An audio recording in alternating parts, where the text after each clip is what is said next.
Part 1, Everything. Evelyn Wang, Yo, is a Chinese-American woman who runs a struggling laundromat with her husband, Waymond Quan. The business is being audited by the IRS, which has caused rising tensions on the eve of the Chinese New Year. Furthermore, her father, Gong Gong Hong, has just arrived from China and is living with them. As she sorts the receipts on the dining room table before their IRS appointment, she does not notice Waymond's attempts to serve her divorce papers.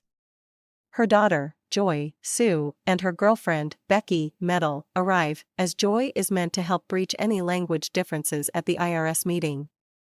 Evelyn is still struggling to accept her daughter's lesbianism and is reluctant to introduce Becky to Gong Gong. After he comes down the stairs into the laundromat while she is dealing with a customer, Evelyn introduces Becky as Joy's good friend, causing them to storm out. Later, Waymond's personality changes when he is briefly taken over by a version of himself from the Alpha universe. Upon being connected to a headset, Evelyn sees an overview of important moments from her life: her father's disappointment at having a daughter, meeting Waymond, her family renouncing her for marrying him, buying the laundromat, and having Joy. Alpha Waymond explains that every decision creates a new parallel universe and that they may be in danger. Then he gives her a list of instructions on the back of the divorce papers.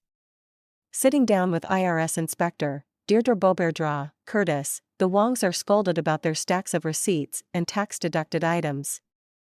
In accordance with Alpha Waymond's instructions, Evelyn swaps her shoes to the opposite feet, imagines herself in the janitor closet, and then clicks the green button on her headset.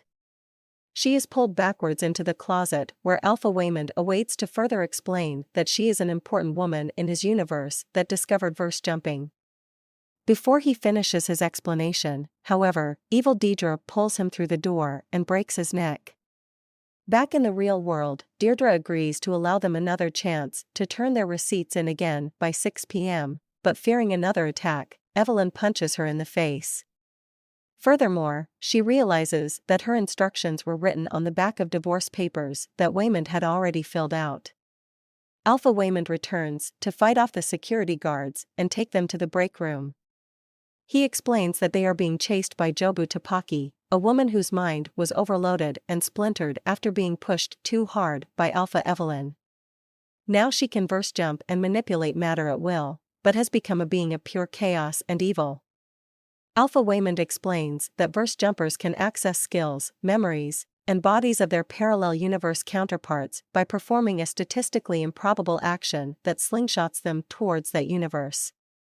Upon being attacked in the stairwell by Evil Deirdre, Evelyn is able to tap into a universe in which she did not meet Waymond and instead became a kung fu master and movie star. She is able to fight off Evil Deirdre, but Jobu Tapaki approaches and Alpha Waymond is knocked out.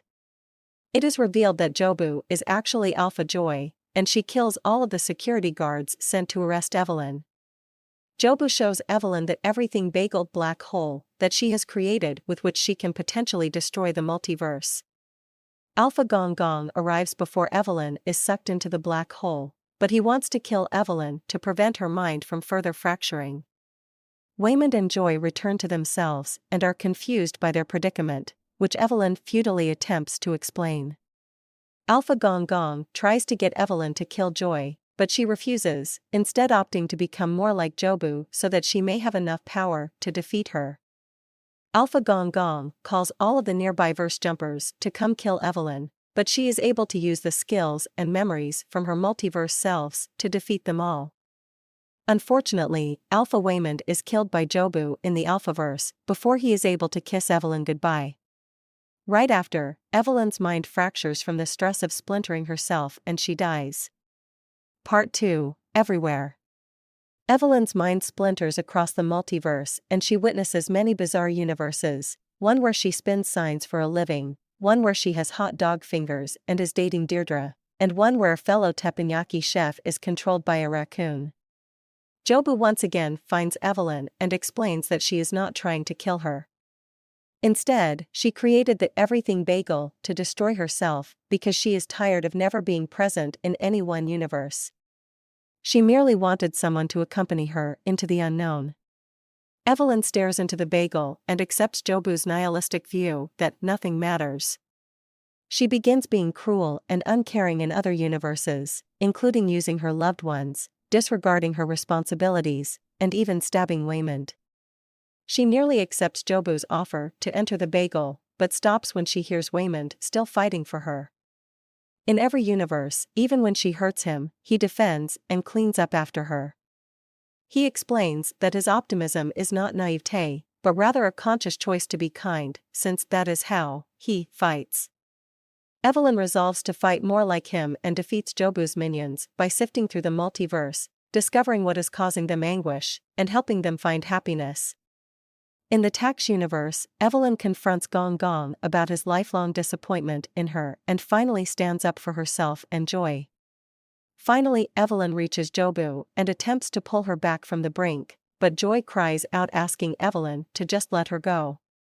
Evelyn does so for a moment before pulling her back and telling her that she will always choose to be with her, regardless of everywhere else she could be. While Jobu initially rejects Evelyn's hand, she reaches back from inside the bagel and returns to embrace her. Part 3, All at Once. Back in the Tax universe, the family dynamics are noticeably improved as they prepare to go back to the IRS office. Evelyn and Waymond kiss in the lobby, in what is clearly their first romantic moment in a long while. Deirdre seems impressed by the work that they have done, but explains there is still more to do before they are out of the woods. For a moment, Evelyn begins to drift off to check in on her other universe selves, before she is pulled back and grounds herself in her home universe.